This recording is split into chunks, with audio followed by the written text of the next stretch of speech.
I'm curious. You went through 5 Browns that we need to see more of. Take us through that and who you are looking at that way. I'll pop off some names that I think are especially important.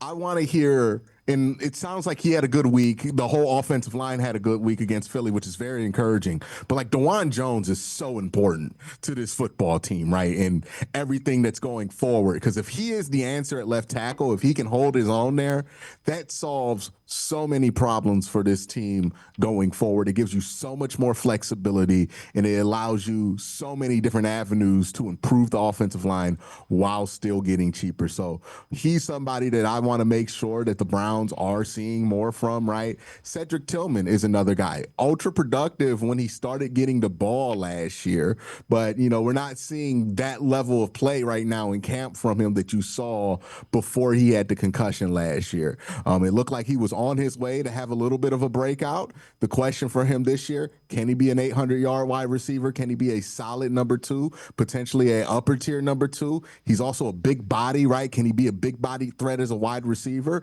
I don't know if you've been out there, but he's big now. Like, he is a massive guy. And if he can use that frame to help the Browns in the red zone, that will be something that they can benefit from tremendously. And then all of a sudden it changes how you look at this wide receiver room. Yeah, I would agree. The other one, Deontay Johnson, seems to be kind of moving along, and he's another guy that if he gets back to Steelers Deontay Johnson, you got something there.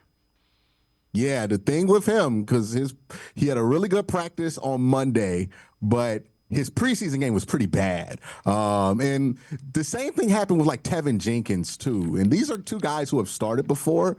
I don't know what is going on with them. Was that like a veteran not really caring about the preseason thing, or was that kind of indicative of what's going on behind the scenes? I think what they do this week in joint practice, how the team evaluates them, and what they do in this preseason game is going to be heavily scrutinized by this team because the effort that was in there in the preseason game from both of them was just so far below what they're capable of that I can't imagine it was a good effort there.